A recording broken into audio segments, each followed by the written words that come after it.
Terrible 2, crise identitaire des 2 ans, crise du non, appelez ça comme vous voulez. Moi, j'en ai déjà traversé 3. Je sais, merci, oui, je sais. C'est extraordinaire, oui, merci. Le pire, c'est qu'il m'en reste encore une à traverser. Et pour être honnête, j'appréhende le pire. Parce que mon garçon, il a beaucoup de caractère et très peu de mots de vocabulaire.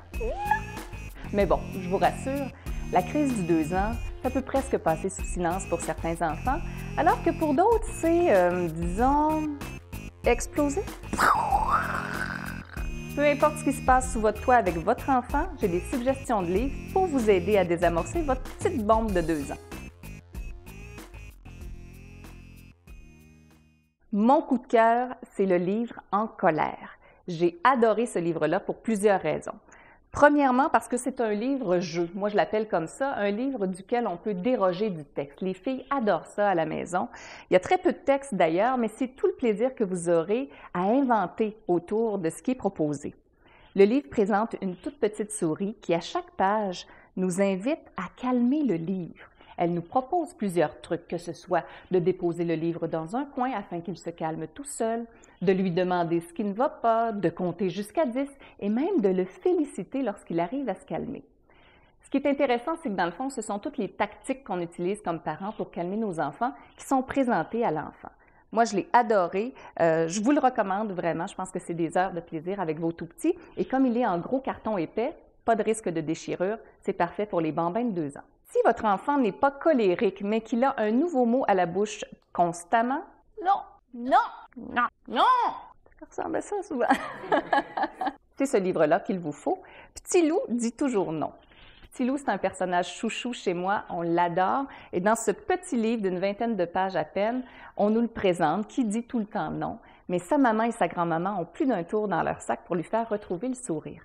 Ici, il n'est pas question d'enfant qui fait de crise, c'est simplement un petit garçon qui a de la difficulté à dire oui parce qu'il est fatigué et il faut l'envoyer se coucher. C'est mignon comme tout et ça permet de faire l'association avec ce qui peut se passer chez vous si votre enfant dit toujours non. Un peu dans la même veine, je vous propose Non aux éditions Mijade. C'est un peu la même chose qu'avec Petit Loup. On a ici un personnage qui se met à dire non pour tout et pour rien, qui se prive même de beaux plaisirs par entêtement. Mais l'attrait de ce livre-là, pour moi, c'est qu'il ne se déroule pas uniquement dans la sphère familiale. Il se passe à la garderie. Alors, si votre enfant fait des misères à son éducatrice ou en fait voir de toutes les couleurs à ses petits amis, c'est un livre que vous trouverez intéressant. Je vous présente maintenant un livre que je viens tout juste de découvrir et pour lequel j'ai eu un véritable coup de cœur, Les colères de Simon. Dans ce livre-là, on nous présente Simon, un petit personnage très colérique, et lorsqu'il est en colère, sa colère s'incarne dans un animal. Donc parfois c'est le lion, il y a l'alligator ou encore le terrible dragon. Simon trouve ça très drôle jusqu'à ce qu'il réalise que ces bêtes sauvages-là font peur à son entourage et qu'il se retrouve isolé. Il devra trouver une solution et ce sera évidemment de se calmer. Là où je le trouve intéressant, ce livre-là, c'est que les colères sont vraiment visuelles. Dans les illustrations, on voit le petit bonhomme qui devient rouge comme une tomate, qui a la bouche grande ouverte pour crier ou qui frappe sur la porte avec ses poings. Si c'est le genre de comportement qu'a votre enfant, je pense qu'il pourra s'identifier au personnage et retrouver à travers lui un peu le volcan qu'il sent bouillir en lui lorsqu'il est fâché. Vraiment un très beau livre à ajouter à votre bibliothèque. Avez-vous remarqué que tous les livres dont je viens de vous parler mettent en vedette de petits bonhommes? Si vous avez des fillettes à la maison et que vous préférez qu'elles puissent s'identifier à un personnage féminin, voici ma suggestion, La grosse colère d'Esther aux éditions Ozu. Un peu comme avec Les colères de Simon, on a affaire ici à un personnage qui se fâche souvent contre ses amis et qui va devenir isolé. Là où il est intéressant, en plus d'avoir un personnage féminin, c'est que les amis d'Esther vont lui faire comprendre qu'elle n'est pas ses colères, qu'elle a bien d'autres qualités.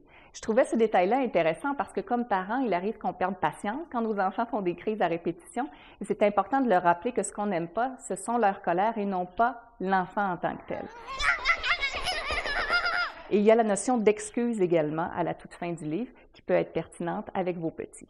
Partagez largement la vidéo parce que le Terrible 2, personne n'y échappe, peu importe la forme qu'il prend.